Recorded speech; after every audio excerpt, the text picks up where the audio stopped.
89.3FM is the dial. Listener, welcome to another beautiful time on radio. The program is Table Talk. It's a personality show where we bring to the studio for your listening pleasure important personalities in our society, people that you might not know, people that you know. But we don't just bring any other people to the studio or to on those programs. Special people you need to speak to, you need to know much more about them. Today will not be an exception because our hook has caught a very big one as usual this morning. Temitope Olawuyi is my name, the one you call Karika Talk. I'm not alone in the studio. I've got testimony Adebiyi with me in the studio. Testimony, how are you? I'm doing very well, sir. Good morning. Okay, she's doing very much well. Today we'll be engaging a very important personality in the University of Ilorin, someone who is going to tell us about the university, how it all started. I'm sure a lot of people will be wondering now, who is this person? He's a man of many words. He's a man who gave the University of Ilorin that popular mantra, better by far. Now you're wondering who my guest is, and if you already you know what I'm talking about, congratulations to you. But to our students who are just new on campus and you're wondering how the name Better by Far came to existence, some of us initially were thinking that because the gate is very far to the main campus, maybe that's why they gave it the name Better by Far. But we're going to hear it from the horse's mouth this morning. Better by far. When you came to University of Ilorin and you heard the mantra better by far, what came to your mind? Probably the first thing honestly was, I think it was distance, because that was what we met in the university system. Then I think later I was comparing it to other universities in Nigeria. Okay, maybe that was why the whole idea came. Okay, Unilorin is better by far. So I think that was just it. So and from your own thing, do you think you're actually living to that mantra? I really cannot say that because according for the past few years, recent rating, it's the statistics are actually saying I'm about 10. So, but I believe we are working towards it, but I don't think we're there yet. And also talking about, we received the JAM awards like 2 or 3 consecutive times. So that shows that truly we are better by far. Anyway, the man or the grandfather that actually gave Unilorin that mantra is very well between the studio, and I'm super happy to be seated close to him. Because the celebrity, as far as I'm concerned, someone who thought of it and how it all started. And when I was conversing with him, he told me that he joined the university as far back as 1976. As far back as 1976. So that tells you that he should be one of the first set of staff of this great citadel of learning. That's so serious. Ladies and gentlemen, I'm glad to introduce to you. Okay, like you said on this show, we don't introduce our guests. They'll be in a better position to tell us who they are, what they do, a minute to sell themselves. And that's exactly what Prof will be doing this morning. My listener would like to meet you, sir. Thank you, the program organizer. I am Jacob Funsho Olorunfemi, a professor of geography, University of Ilorin. My special interest is in the area of remote sensing, population studies, and environmental management. I joined the university specifically on the 28th of October 1976 as a graduate assistant, and I rose through the ranks to become a professor in 1998. Hitherto, I was among the first set of 12 academic staff that were sent on self-development training in 1977. Out of the 12, Fortuitously, I happened to be the first to return in 1980, and that has been it. I had the opportunity of serving in several positions within the university and outside the university, and I hope as the program goes on, we'll be able to explain some of these areas in detail. Thank you. Okay, thank you very much. I must confess that I really care to know, maybe that will not be too much for me, I really care to know your file number. University of Ilorin was established in 1975, yes. And you got appointment in 1976. That means if my own, if I tell you my own file number, I'm going to be great grand. Thank you. To your file number. I have my file number is 159. Wow, 159. Who was Vice Chancellor then? The then Vice Chancellor was late Professor. This man in the University of Ibadan. He left here for Akikugbe. Professor Akikugbe. Pardon, I'm sorry about that. Professor Akikugbe. Okay. Yes, he left here and then for ABU before he finally left. So definitely you work with Professor Toye. Professor Toye, one of my fantastic Vice Chancellor. Wow. And I say that permit me to spend a few minutes on him. Professor Toye believed in competence. He believed in quality. In which case, if you were doing something right, as a young man, he encouraged me to be who I am. And I remember in Senate, he would say, no, you don't have to tell me it's from so and so place. If it was a place of my origin, I would not become what I became in the University of Ibadan. So please allow the young man to ventilate and say his mind. And that encouraged me to always speak out loud and speak my mind. Okay. Yes. Okay. That's Professor Toye for you. Professor Toye. And also know I used to hear one very popular professor in engineering in those days too, Professor Olorunfemi. Yes. Okay. Oh, several of them. Can you remember some of your colleagues that then? Yes. Professor Olorunfemi, Professor. Many of them are my seniors. Okay. The professors were my seniors because I was just a graduate assistant. From immediately after NYC, got a job in. What set of NYC were you? I was in the third set of NYC. Wow. I was among the third set. So Professor Olorunfemi Abiri, late Professor Olofumi of the Dean of Science that time, many of them. Professor Awubuluyi, those are my ogas. They are my ogas. But my colleagues were amongst late Toniano of Geology Department, late Oladele of Biological Sciences that time, I think Life Science now, and a few of the others are Professor Koju, Akinyanju, Professor Fajami Dagba, who has now retired, Professor Abimbola has also retired, Professor Baale, Professor Ladipo. These are all my colleagues, and it will appear to me I'm probably about the last of that set yet to retire, and that is coming up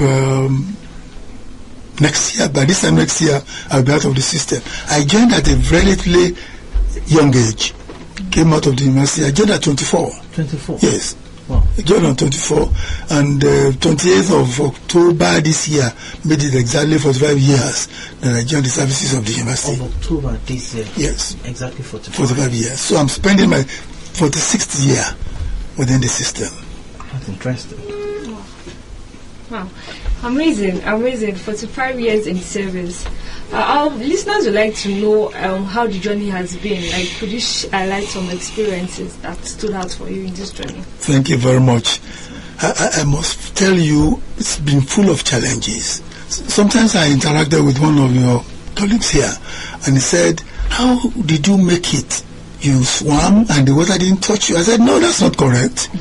The water touched me. The fire touched me. It was just that I survived. So, and that is attitude I want people to take. You must be positive in your thinking. And that was what made the difference. As I mentioned to you, I was among the first that went to the university, that benefited from the Staff Development Fund in 1977. By the time I came back in 1980, early 1980, my degree was in doubt. They said, how come? How did you make it? And you are back. And I was not recognized. It was too early to return. It was too early to return. Okay. And I wasn't recognized immediately. And to the extent that until my certificate came, dated 12th of March 1980, the university didn't quite agree that I had returned from with my Ph.D. But that wasn't the end. I was among those who negotiated for improved increase in allowance while in UK. Unfortunately, because I had returned, the university refused to pay me. And that marked the beginning of my militancy, so to say. And so I wrote a long-worded letter to the university authority and to say that I never knew that was the way to compensate hard work. That to deny me of my allowance was something strange to me. But luckily for me, I had a listening university management, so I was paid. The money was just 2,000 naira, yes, but that was a lot of money that time. Because my annual salary was 3,564 naira as of the time I joined the service of the university. Annual salary. So to be paid 2,000 naira was a lot of money, and I used it to import a 504 GL air conditioned. And so that time that was a lot. I can remember that Pojo then was such a very unique vehicle those days that everyone wanted at all costs. Okay, let's talk about the mantra, better by far. Earlier we made mention of it, that glad to know that you are the one that did you actually give us, or along the line it was adopted? Thank you. The idea of better by far came to me when I was not even a professor. As far back as? Yes, sometimes in 1998 when I was on sabbatical, I always have my relaxation or thinking mood when I'm in the restroom. So I was in the restroom, my daughter gave me a book. Your daughter? Yes, my first daughter gave me a book, Oludayo, said, the title of the book read, Heaven, Better by Far. So it gave me an opportunity to question myself. Is it that my daughter saw something iniquitous or something strange in my way of behavior and wanted me to make heaven? So I reflected heavily on it, and it then occurred to me, better by far, to have a small, high quality number of children in your family. High quality number of children is better than having a large number of low quality. If you have a population census, it is better than having no census. If you have a map to work with, it's better than having no map. If you have, and the thing occurred to me and I started comparing like that. Okay, I said, this can be a title, this can be the beginning of my inaugural lecture, even though I had not been promoted as a professor. That was how it came. And incidentally, when I now presented my inaugural lecture on the 29th of November 2001, it was well received. That was clearly some 4 good years without any inaugural lecture in this university. The university was in turmoil. There was a lot of antagonism against the University of Ilorin. We were in the news for the negative reasons. So I went to the vice principal. I told him, for God's sake, why can't we portray this university in a better mood? Let us begin inaugural lectures. And this was long ahead of my announcement as a professor. I think about the idea. Early in 2001, the circular went around the whole universities that whoever was ready to present his inaugural lecture will indicate. I indicated November 2001, and nobody did anything about it until early October. early October, precisely October 4. Okay. Professor Olawuyi, then the director of academic planning, just came to me. As of that time, I was a member of council. Just came to me. Can you give your inaugural lecture? I said yes. But give me some minutes to think about it. And he then left. Another one now, he came back to me. He patted me at the back and said, GF, can you give your, I'm popularly known as GF, before Better by Far. Can you give, I then agreed to give the inaugural lecture. The only thing now is not Better by Far. Yes, a lot of the time.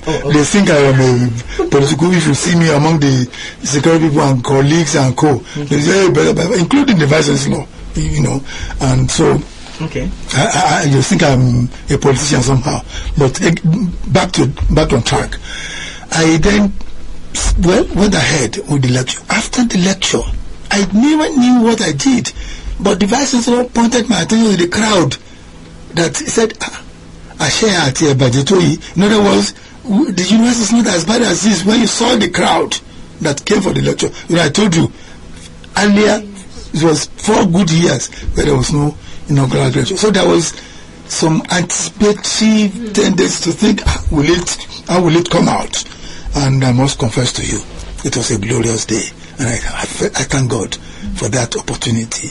It's unique in my life. That's a milestone I certainly wish to celebrate. And somehow, the vice chancellor then called me that will I raise any objection if the university adopts the cliche Better by Far? I said no. For me, recognition is it. That what we in academics, what's important to us is recognition. Once we acknowledge, for me, that's it, and that was it. Even though some people have started thinking I'm making so much money out of it that there's royalty, the university pay me. No, the university has not paid me a kobo, and I didn't even ask for it.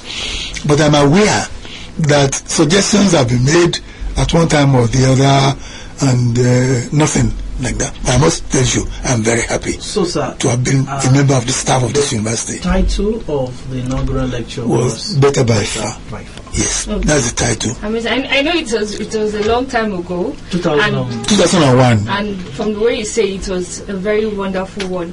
Could you give us like a brief recap of the inaugural lecture? Thank you very much. I hope you could read the summary because of our time. We've got a lot to ask you. I will. I am a geographer. Okay. A very proud one for that matter. Okay. I came out at the University of Ibadan in 1975 as the best geography student in the Faculty of Science with 20 naira award.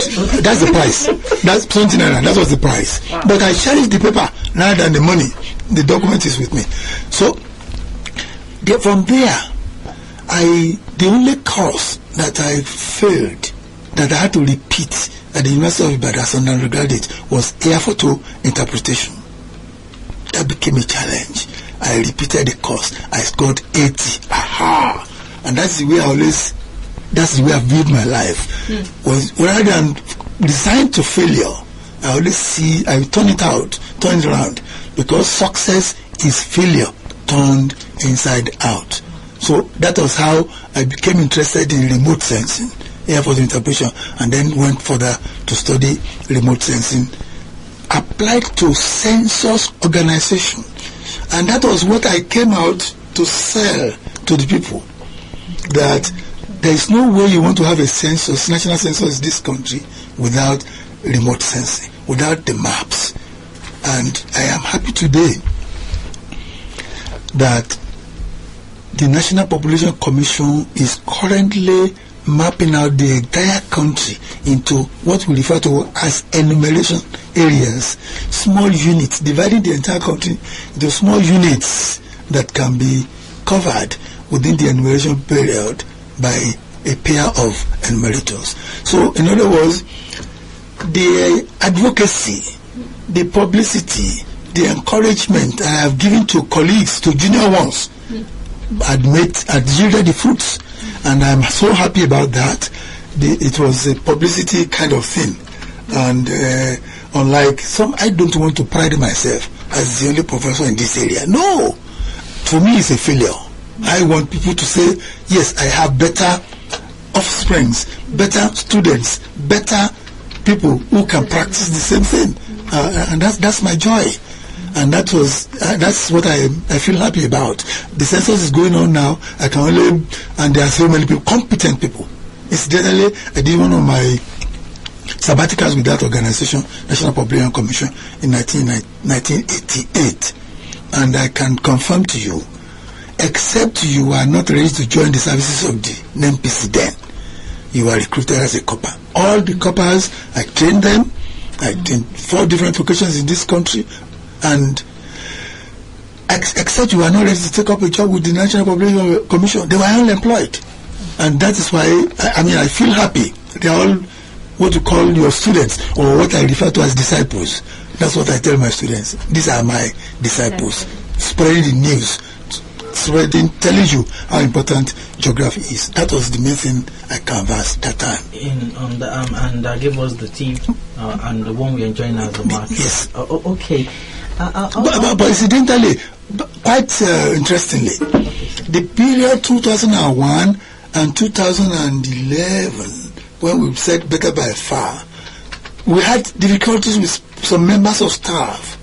But apparently, whether it is coincidental or so, this is not a misuse of statistics, it is factual. University of Ilorin's ranking went up. Because there was no, we didn't have strikes as of that time. So the ranking of the university went up. I think what we should do now is to maintain, we must rediscover ourselves and rise so that we can go higher and higher in ranking. Okay, thank you very much. My next question is, how do you feel each time people mention better by far? Just like the person who wrote Unilorin anthem, or Dejimi or something, each time he hears the national anthem, he said, I always feel like, this is my song, this is my anthem. How do you feel each time? I'm sure that the person who wrote the Nigerian anthem also always feel like that. You're right. How do you feel each time people say better by far? Just saying maybe on radio or just... I feel happy. That's the truth. It is difficult to express. I really wanted to express that. It is because the joy of it is that one thing I always teach there is a course I teach, contemporary geographic thought. I tell the students, all those things you are reading in the books, they are all made by people that have the same head as you do. So, in other words, you can still contribute something. You can contribute. The development is a continuous thing. There's room for development, however good. That is why, even when some people attempted to change better by far, there was an attempt to change it to best by far. No! The people said, no, even if it is best, it can still be better. So I feel so happy. It was not, it wasn't intentional. It was coincidental. I was just doing my own work and contributing to the university. And I feel happy that even I'm part of the first set of people to be sent on star development, the first to return, and again making this contribution fulfillment. Okay, thank you very much, sir. Listeners, if you just tuned in, we're speaking with Professor Jacob Olorunfemi. He's a geographer, and his area of specialization is remote sensing and population studies. Population studies. That's quite interesting. Your name sounds like someone from Kogi State, are you? No, I'm from Ekiti State. Ekiti State, Ayedu Ekiti. You get to that place, you feel like staying there permanently. Okay, good to know. You can be part of the show by dialing 0810-914-4905. You want to make a shout out to him, you want to make a commendation, or you've got a question to ask him. I'm sure he's a person who has the history of University of Ilorin at hand. We hope to share with you. So who was the then Vice Chancellor at the time you presented? Professor S.O. Abdurrahim Obabu. Incidentally, I was on sabbatical when he came into the university. Wow. So I came back to meet him, but suddenly we became so attached, so friendly, because if I tell him anything, I said, don't believe what I'm telling you. Go and cross-check somewhere else. I love that. So the confidence grew up. I love that. By discovering that I will tell a lie. Why will I? To gain what? It's one of my statements. So I don't just believe what I tell you. Confirm yourself. Confirm. You'll be much more confident to tell any other person and that this is it. Not that someone told me that this. You can mention my name. I always say it. If I tell you something, say Olorunfemi told you. Not that somebody told you. Because I have always said it. Truth cannot. It's constant. It is constant. And if whatever question you want to ask truth, the answer is there.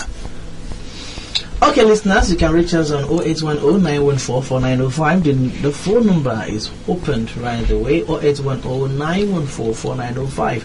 You can also listen to us online via fm.unilorin.edu.ng, fm.unilorin.edu.ng. We're going to musical break.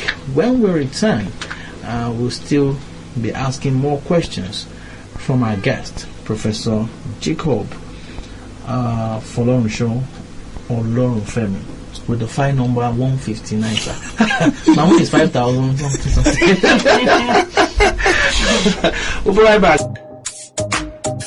Better by far.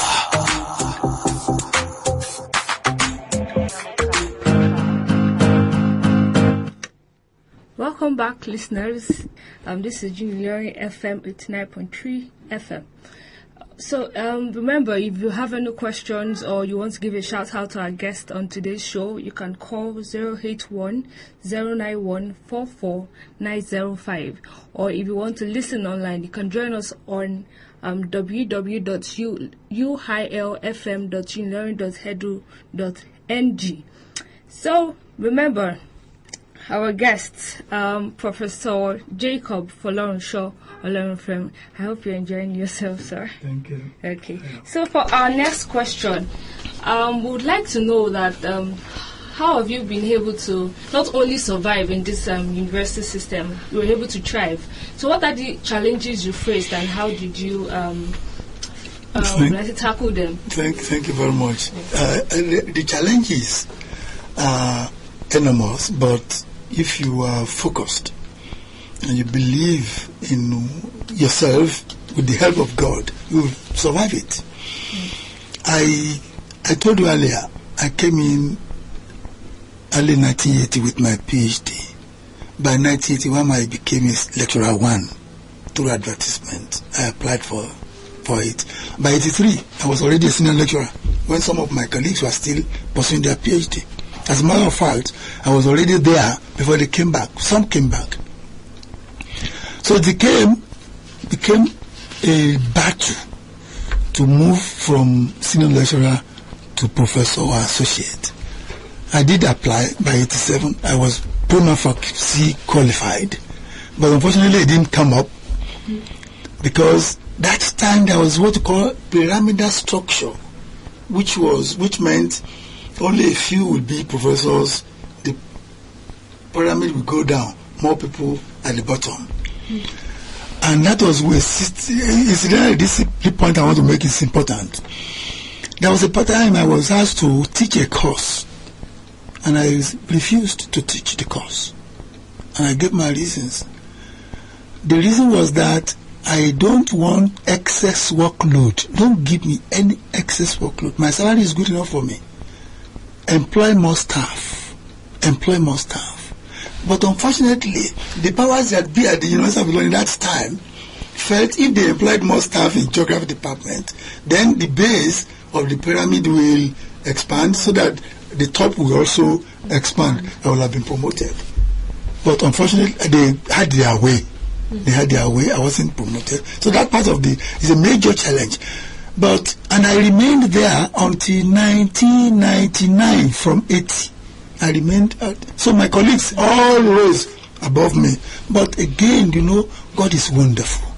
You never can tell. When a door is open, it's closed, there's another bigger one. If I had been made a professor in 1990, I would have written on a different topic as the title of my inaugural lecture. Because at that time, I was appointed a commissioner in Ondo State. I would have been so happy to bring the governor and other people to come and celebrate with me with my inaugural lecture. And I am very sure I would have written on something else. The idea of Better by Far never came. So for me, I won. They won temporarily. I won permanently. For me, Better by Far obliterated that experience. I wrote, I petitioned, I wrote, but those are my uphill. My challenges, to the extent that administration will think I'm against them, ASU will think I'm against them. So where am I? Whereas what I believe in is telling it as it is. Truth is constant. This used to be the motto of old Concord newspaper. Truth is constant.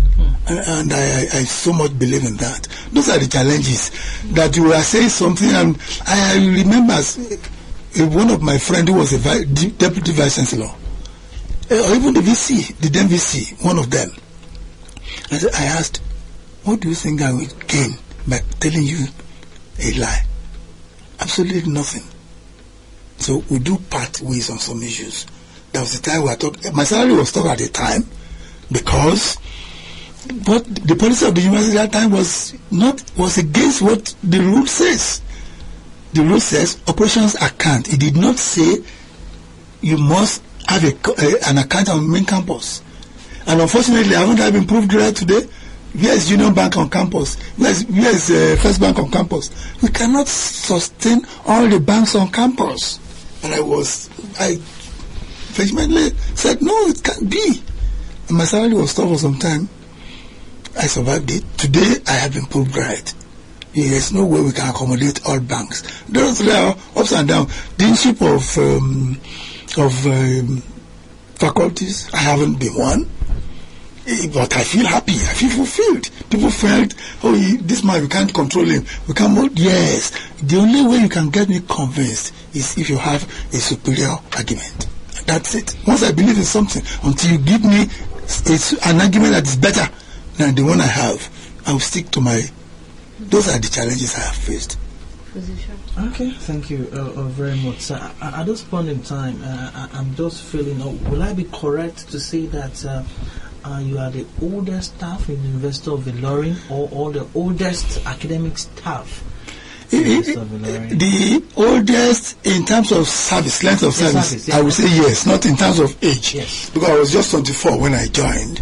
But most unfortunately, the sad thing about it is that as a country, this is something we must begin to examine. Imagine I have been here since 70s, but I'm not a son of the soil. And that's why I think that issue of indigenship or residency, for me, it is residency rather than indigenship. Admission, I could be a little bit controversial. I have written against the university admission policy, for example, to the B.Sc panel. You are saying educationally disadvantaged places. How in any way have I disadvantaged any state? By carrying my portmanteau to go to school on my own? By parents sponsoring me?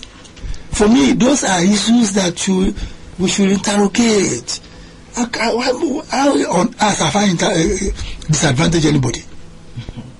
There's no way. And they will say, and I always say this, it is who you are as a human being. Because none of us has a choice of our parents. So where you are born is accidental. You are just not as lucky to have come from Ayedo Ekiti. But I will not discriminate against you because you are from somewhere else. It is that you are a human being. And that is the way. And Nigeria we may not be able to achieve that goal of full development, our potential, if when once we begin to put religion, begin to put nepotism, begin to put where you come from as important before you are given any responsibility. It should be competence. First 11. And that's why I so much admire the word Better by Far for the university. Let the University of Ilorin do what is right at all time. It is as to who is older, it is the registrar, Dr. Olawuyi, Mr. Olawuyi, who can confirm whether I am the oldest or longest serving staff, academic staff of the university or not. Thank you. Dr. Baifa actually has even 11 letters of, I don't know that you've noticed. So it's in line with your belief. Okay, so you've served in the education sector for so many years, so you have many years of experience. So looking at the back then education sector and where we are now, would you say we've made progress or gone more backwards? What's your view on this? Progress in the sense that we are more in number. Okay. You know, when you are looking at the classification of degrees, first class are not many. 2-1s are a lot more. 2-2, God created many of that in that group.